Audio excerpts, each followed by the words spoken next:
Hey, what's up, guys? This is Stephen Bates from the Archetype, 8-string guitar player. Um, DJ's the 7-string guitar player. For right now, that is. I may convince him to move up to the 8 eventually. I think I do have him interested in getting one. But anyway, nonetheless, I'm going to go over a couple things in this video because we haven't really did one of these yet. So I figured, hey, let's high time we do one.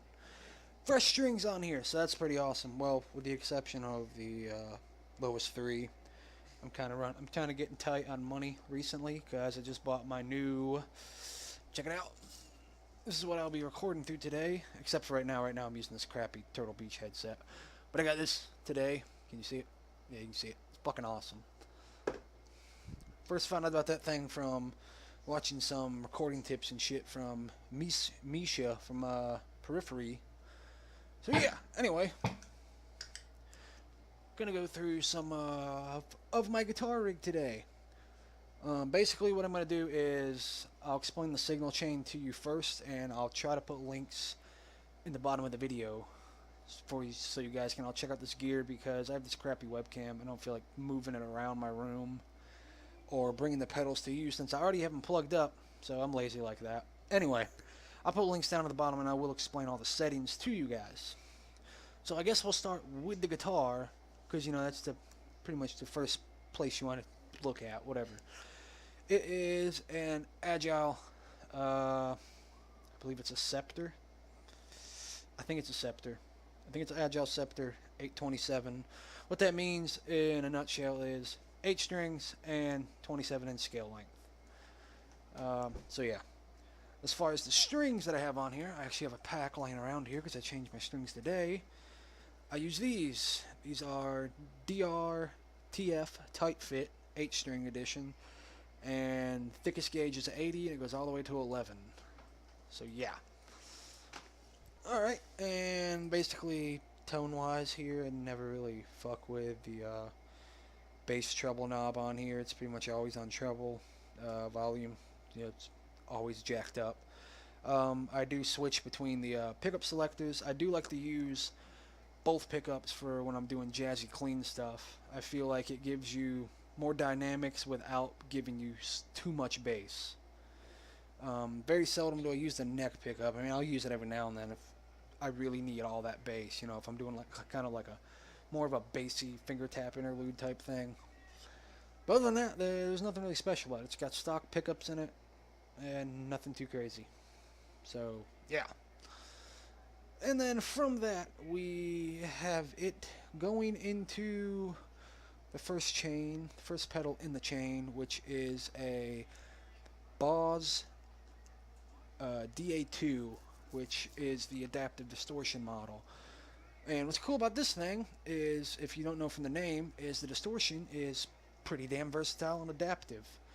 Let me explain that in more of a layman's term. Basically, every distortion pedal has one kind of processor in it, and it processes every frequency of your guitar with just that one, algorithm. So that's why you end up with some distortion pedals that are really good high gain pedals, but really lack in the low end, and then vice versa. Or you got pedals that are really good mid gain levels, but then low and highs suck ass. And it's all around the board. It's a give and take with something. But with the DA2, I can honestly say that it's good no matter what the hell you're playing. It don't matter if you want to play punk, you want like a crunchy tone, or if you want to play some classic stuff with whatever, or if you want to play some really high gain balls to the wall shit. This pedal will do it, and it will sound good no matter what. Settings, though, we'll let you guys in on my settings. It's just a ballpark. I wish I had the luxury to show you what it actually looks like, but I'll just go through it here from left to right. You got level. Level is set on L, the first L, so it's kind of like sitting at like between 10 and 11 o'clock. Low is sitting fairly the same. It's more of about 10 o'clock. The high is set to about 2 o'clock, between 1 and 2 o'clock, I'd say. Probably about 2 o'clock, now that I look at it. And the actual adaptive distortion knob is set to about I'd say maybe 8 o'clock ish, somewhere around there. There's really not that much. It's not turned past, you know. It's not even a quarter of the way, really. I mean, well, I guess it's like a quarter of a way. I don't know. Like I said, it's about, you know, 8 o'clock, 7:30 ish. You know, in between 7 and 8. So not a whole lot of distortion going on there, because when you play the kind of music I play, or when you play the style I play, you don't really need a lot of distortion. And next, after that, we go into a Maxon OD808. And this, to be honest with you, is the fucking workhorse of this rig. Come on, noise gate, stop being retarded. I think I broke my noise gate, guys. Not really. It's retarded. It's weird. I don't know. Anyway, got the Maxon OD808 here, and basically what the OD808 is it's a tube screamer, you know, but it's not made by Ibanez, so it's not called tube screamer. But basically, the tube screamer, the Boss NS2, the Maxon OD808, they all pretty much do the same thing. Whether if one does it better than the other, I can't really judge for that. I've only used the Maxon OD808, and I know a lot of people do. You know, I know the guy from Amon Amarth uses it. I know Ola England uses it, I believe. I think. I'm not actually quite sure. I believe I watched a video earlier today where he was using that. Or maybe it was somebody else. Then again, no. Ola England uses the fucking Randall Satan, so he doesn't need that shit, which would be my go-to amp if I fucking had the money to spend. I would definitely grab that fucking shit in a heartbeat. Anyway, Maxon OD808. Basically, the way I have it set up is it's just set up as a clean boost, and what that means is the drive knob on it is pretty much turned off. It's turned all the way to the left as far as it can go. Absolutely no coloration of the tone from the OD808 as far as distortion or overdrive. Then we have the tone knob maxed all the way on high. It's turned all the way up on high as far as it will go. And the balance is pretty much the same thing. Turned all the way up as max as it will go. All the way to the right. And that's pretty much it for that. And then, you know, the noise gate is the Isp Decimator. Best fucking noise gate you can get, hands down. I don't really care what anyone else says. A lot of people recommend them. I see them all over the place. Everyone's recommending them in their rig. I mean, it's insane. But pretty much the whole thing with the Isp Decimator, it really depends on how your amp is set up. Like mine is set very high. You know, it's very mid-hot, so there's going to be a little bit of noise you have to fight there, so I got to turn mine up a little bit more than maybe someone else would, and then maybe someone else might turn this up even more than me, because they may have a shit ton of distortion in front of their amp. But me, it's sitting about 11 o'clock. Basically, I just get it to where the hum from the amp stops, and then I just kind of give it a little nudge, because you don't want to turn it up too high, because then you'll kill your sustain. And then you don't want to turn it up not enough, because then all the noise and shit will jumble on through and get into your tone, and nobody wants that. And then lastly, after that, we go straight into a Randall RX120rh. It is not a tube head, unfortunately. I really want to get a tube head, but at the time I had $500. I needed a half stack. I knew fucking Randalls were great. A lot of people use them. So I went with this one, and it hasn't let me down yet. So it is fucking just doing awesomely. Overdrive channel, I'm not even going to fucking tell you about that. The overdrive on this amp sucks ass. I'll just tell you that right now. I don't know why, but amps, they just don't make good overdrive nowadays unless you pay for like a really high dollar tube amp. We're talking like, I don't know, $1,500 and up. Then you'll have a good fucking solid distortion straight from your amp. Probably won't ever need any distortion pedals. But, like I said, overdrive, the distortion on here is, not that great.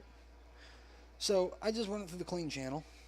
I've got the level turned on 10, which, I mean, I guess it really doesn't matter. I got mine turned on 10 because I don't like to have to turn the master volume all the way up.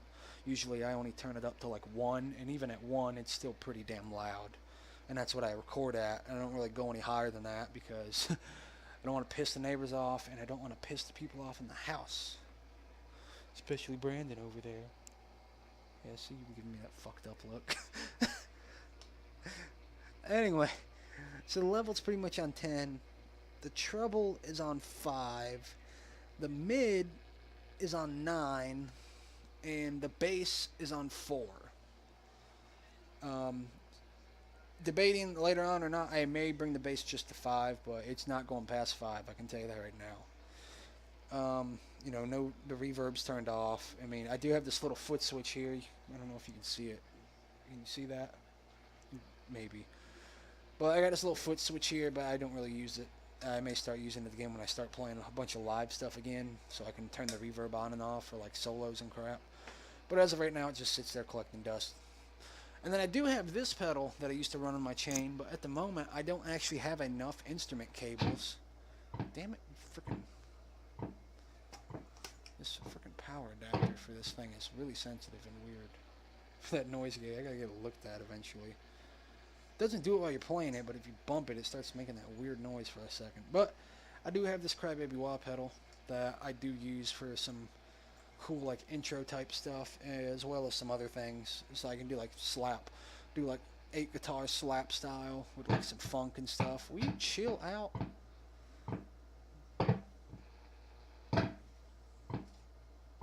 I don't know what's up with this thing, but it's pissing me off is what it's doing.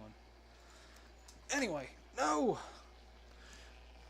I dropped my freaking thing. I dropped my SM57 case. And then the other pedal that I used to tune is this Bose TU3. And the dogs are barking. Son of a bitch. But this thing's pretty badass. It's just got, I mean, there's really no knobs on it or nothing. I mean, it's just a tuner. But it's a really freaking awesome tuner. It will tune to pretty much anything you want it to. And you got like modes on here. You've got this stream and scent, I guess, if you want to make it whatever. I never really messed with it all that much. But yeah. So there you go. Yeah. Pretty self-explanatory. It's a freaking tuner. Alright, so here's how this is going to work. I'm going to show you all the stuff now. Basically, I'm going to show you just, I'm going to go through the motions, I guess. I'm going to show you just the dry amp with no noise gate, no overdrive, no distortion, just dry as fuck. Then I'm going to show you it with the overdrive turned on, the Maxon turned on, just to show you how much that boost actually does for you if, say, you don't have a distortion pedal or anything else. A freaking boost, a clean boost like this, does a shit ton for your guitar and your tone. Then I will show you it with the overdrive and the Maxon turned on. And then lastly, I will show you it with everything turned on, including the gate. So it will be, you know, the distortion, the overdrive, and the gate. And yeah, so be right back.